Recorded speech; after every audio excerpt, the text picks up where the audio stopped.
The camera pans across Brilliance and Company, an exclusive diamond boutique on Manhattan's East 57th Street. Crystal chandeliers illuminate empty display cases where millions in diamonds once sparkled. Police sirens echo through the showroom's shattered silence. This wasn't a smash-and-grab robbery. No alarm sounded. No locks were broken. $20 million in flawless diamonds simply vanished from one of New York's most secure jewelry stores, stolen by someone who had been trusted with the keys for 5 years. The thief wasn't a masked intruder or criminal mastermind. It was Marcus Rodriguez, the quiet professional sales clerk who smiled at customers every day while secretly planning the perfect inside job. Before we dive into how this quiet clerk orchestrated one of the most elegant diamond thefts in U.S. retail history, make sure to like, subscribe, and leave a comment if you think inside jobs are the future of crime. Let's begin. Marcus Rodriguez, 28, was everything Brilliance and Company wanted in an employee. Standing 6 feet tall with dark hair always perfectly styled and wearing impeccably tailored suits that commanded respect without overshadowing his wealthy clients, Marcus moved through the world of luxury retail like he had been born to it. After 5 years at the boutique, he had earned complete trust from management and adoration from wealthy clients who requested him personally for their most significant purchases. Marcus possessed an almost photographic memory for gemstone specifications, could identify diamond cuts and clarity grades with remarkable precision, and spoke 3 languages fluently: English, Spanish, and French, making him invaluable when serving Brilliance and Company's international clientele.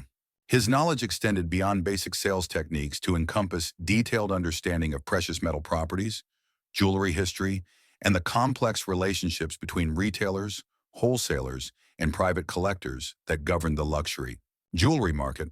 He had worked his way up from junior assistant to senior floor clerk through a combination of exceptional sales performance and genuine passion for fine jewelry. This promotion granted him access to inventory management systems, vault procedures, and the store's most valuable diamonds worth millions of dollars.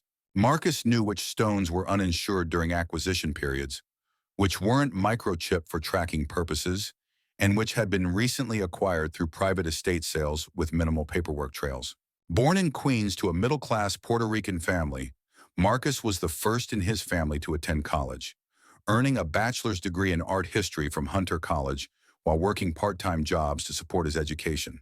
His parents, both hard-working civil servants, had instilled in him values of dedication, integrity, and the importance of education as a pathway to success in America. After graduation, Marcus had initially worked at several mainstream jewelry retailers, gradually building the experience and industry knowledge that would eventually qualify him for a position at Brilliance and Company. Each job taught him valuable lessons about customer service excellence, security procedures, and inventory management, while developing his expertise in gemstone evaluation and luxury sales techniques. His colleagues at Brilliance and Company saw him as the perfect employee, punctual, professional, and completely trustworthy. Marcus arrived early, stayed late when needed, and never missed work without legitimate reasons. He was the person management called upon to handle their most demanding clients and most valuable transactions. What they didn't know was that Marcus possessed an extraordinary memory for detail and had been systematically studying every aspect of the boutique's operations with the intensity of a doctoral researcher. Marcus's personal life was as carefully organized as his professional appearance. He lived alone in a modest but well-maintained apartment in Astoria, drove a reliable Honda Civic, and maintained a small circle of close friends from college and his neighborhood. He sent money home regularly to help support his parents and younger sister, and was known in his family as the responsible one who had achieved the American dream through hard work and education. The transformation from trusted employee to master thief began 18 months before the actual heist, when Marcus's younger sister, Carmen, was diagnosed with a rare neurological condition called primary progressive aphasia. The disease would gradually rob her of the ability to speak, understand language, and eventually perform basic cognitive functions. Treatment options were limited, but specialists at Johns Hopkins Medical Center offered an experimental therapy program that had shown promise in slowing the disease's progression. The catch was cost. The experimental treatment would require $400,000 up front, plus ongoing monthly expenses of $15,000 for medications and specialized care. Even with Marcus's relatively high salary from Brilliance and Company, the family faced medical bills that exceeded anything they could afford through legitimate means. Insurance companies classified the treatment as experimental and refused coverage, leaving the Rodriguez family to face an impossible choice between Carmen's potential survival and financial ruin. Faced with his sister's desperate situation and surrounded daily by clients who spent more on single pieces of jewelry than his family earned in multiple years, Marcus began to see the vast wealth around him differently. He observed customers casually purchasing million-dollar necklaces as anniversary gifts, treating such expenditures as routine rather than life-changing investments. The psychological distance between his family's crisis and his clients' casual luxury spending created a growing sense of injustice that would ultimately fuel his criminal transformation. Marcus began rationalizing that stealing from ultra-wealthy clients who casually spent millions on jewelry would be essentially victimless. Insurance would cover the losses, and the customers could easily afford to buy similar pieces elsewhere without any meaningful impact on their lifestyles. This psychological shift marked Marcus's transition from dedicated professional to calculating criminal. Though he maintained his perfect employee facade throughout months of increasingly sophisticated planning. Marcus spent 18 months preparing for his heist, transforming from casual observer to systematic intelligence gatherer. His legitimate duties as senior floor clerk provided perfect cover for conducting detailed reconnaissance on the boutique's vulnerabilities, security protocols, and inventory management procedures. What had once been routine work tasks became opportunities to study potential weaknesses in systems designed to protect millions of dollars in precious stones.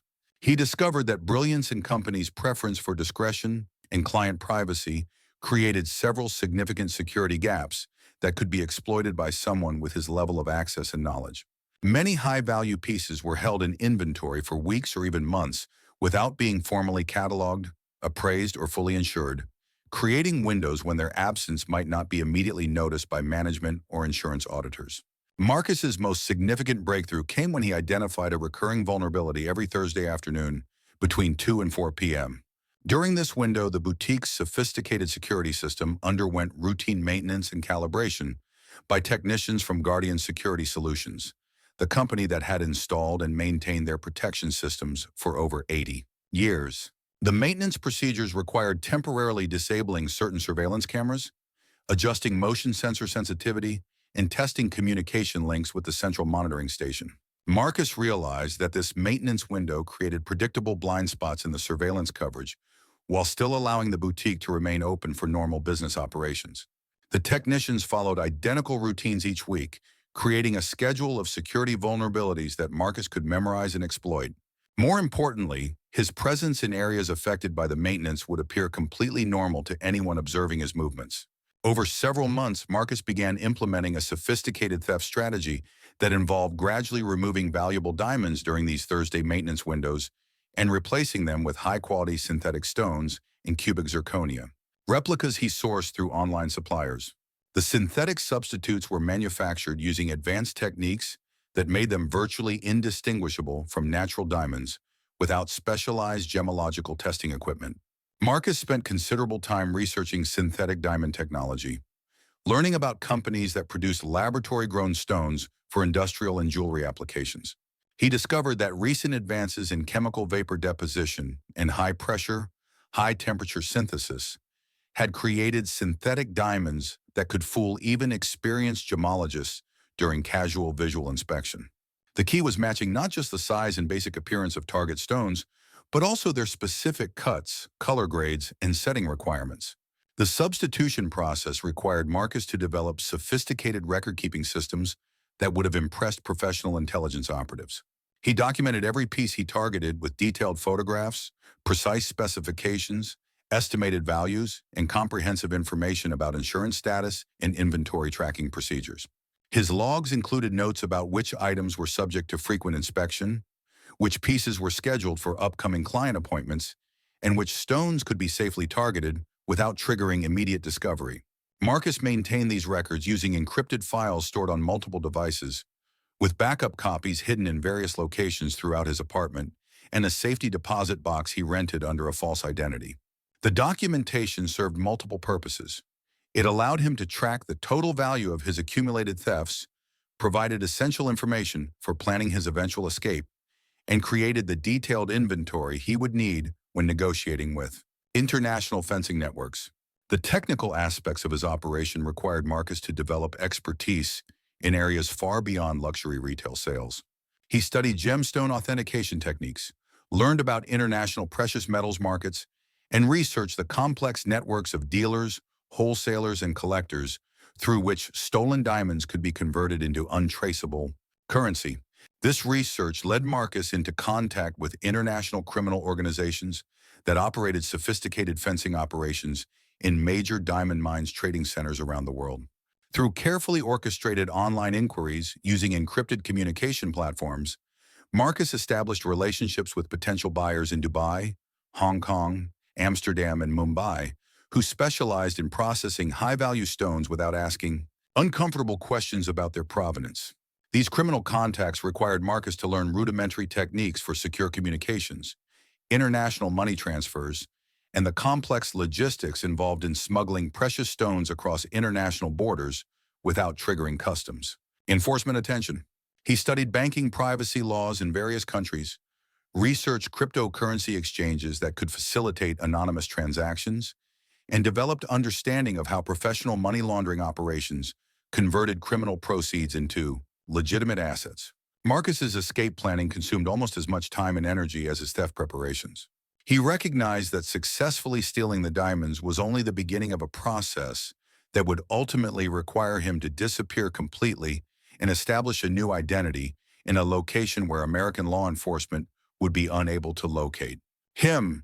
This escape planning involved gradually liquidating his legitimate assets and converting them into forms that would be accessible from anywhere in the world. Marcus closed bank accounts, sold personal possessions, terminated leases and service contracts, and began the complex process of obtaining false identification documents that would allow him to travel internationally under assumed identities. He researched countries with favorable banking privacy laws, limited extradition agreements with the United States, and established expatriate communities where a wealthy American could blend in without attracting excessive attention. Marcus identified potential destinations in Europe, Central America, and Southeast Asia, preparing contingency plans that would allow him to relocate quickly if circumstances required him to abandon his initial refuge location. Thursday, September 15th, began like any normal day at Brilliance & Company. Marcus arrived at 9 a.m., conducted his usual opening routines, and prepared for what would be his final shift as a legitimate employee. Hidden beneath his professional demeanor was the knowledge that by evening, he would be carrying $12 million worth of stolen diamonds. The theft was timed to coincide with a scheduled power system upgrade that would temporarily disable electronic security measures. When manager Patricia Chen left for a routine supply run at 2:15 p.m., Marcus found himself alone with access to the vault during the crucial maintenance window. Moving with practiced efficiency, Marcus used his legitimate access codes to enter the vault's special compartment containing recently acquired estate diamonds. These 24 exceptional stones, ranging from 3 to 8 carats, represented the cream of several high-profile acquisitions and had not yet been fully cataloged or insured. Marcus methodically removed the diamonds, transferring them to a specially designed hiding compartment in his briefcase. He then executed the most sophisticated aspect of his plan, tampering with the surveillance system to delete footage of his vault access and creating false error logs that would make the missing recordings appear to be technical malfunctions. After wiping down all surfaces and restoring the vault to its previous condition, Marcus returned to his normal duties. He assisted customers and interacted with colleagues exactly as he had for 5 years, maintaining perfect composure while carrying more wealth than most people earn in multiple lifetimes. Marcus's departure at 6 p.m. was deliberately unremarkable. He said goodbye to colleagues with his usual friendliness, collected his belongings, and walked out of Brilliance & Company for the final time, carrying $12 million worth of diamonds in his briefcase. Marcus's escape began at Penn Station, where he boarded an Amtrak train to Boston at 6:15 p.m. The 4-hour journey provided time for him to begin psychologically transitioning from Marcus Rodriguez to David Thompson, the false identity he had spent months creating. In Boston, Marcus spent 5 days in hotels near Logan Airport, using encrypted communications to contact the international diamond fencing networks he had researched. Through a series of complex transactions involving cryptocurrency exchanges and international wire transfers, he converted his stolen diamonds into approximately $8 million in untraceable currency. Marcus sent a text message to his manager claiming a family emergency, buying crucial time before his absence would trigger serious concern. His 5-year track record of perfect attendance meant his supervisor would likely grant him the benefit of the doubt about the claimed emergency. Rather than flying directly from the United States, Marcus traveled by bus to Montreal, where he could access international flights with less rigorous security screening. Using sophisticated false documentation, identifying him as David Thompson, a marketing consultant from Chicago, he boarded an Air France flight to Paris. Marcus's choice of Paris was strategic. France's banking privacy laws, large American expatriate community, and access to further international travel made it ideal for establishing a new life. He had prepared Swiss and Luxembourg bank accounts under his false identity, providing access to his criminal proceeds. During the 8-hour flight, Marcus finalized his transformation from trusted employee to international fugitive. He had researched apartment rentals in discreet Parisian neighborhoods and prepared cover stories explaining his sudden appearance with substantial financial resources. Landing at Charles de Gaulle Airport on September 18, Marcus had successfully completed one of the most sophisticated jewelry thefts in American history. He had stolen, fenced, and successfully escaped with the proceeds from $12 million worth of diamonds, establishing himself in Europe with a new identity and enough wealth to live comfortably indefinitely. The theft was discovered Monday morning when manager Patricia Chen conducted routine inventory checks and found the estate diamond compartment completely empty. The realization that $12 million worth of merchandise had vanished without triggering security alerts challenged everything luxury retailers thought they knew about protecting valuable assets. Detective Lisa Rodriguez of the NYPD Major Crimes Unit immediately recognized this was not a typical burglary, but a sophisticated inside job. The missing diamonds had been removed without damaging storage containers. The vault showed no signs of forced entry, and most impressively, Marcus had tampered with surveillance systems to create gaps in recorded footage without triggering automatic alert. When attempts to contact Marcus proved unsuccessful and his apartment was found completely emptied of personal belongings, he transformed from missing witness to primary suspect. The FBI joined the investigation within 48 hours due to the high value of stolen merchandise and likelihood of international trafficking. Further investigation revealed Marcus had been gradually stealing and replacing diamonds over months before his final theft. Specialists examining remaining inventory discovered dozens of valuable natural diamonds had been replaced with synthetic substitutes, bringing total theft estimates to nearly $20 million. The impact on Brilliance and Company was devastating. Beyond immediate financial losses, the boutique's reputation for security and discretion, fundamental to their business model, was shattered.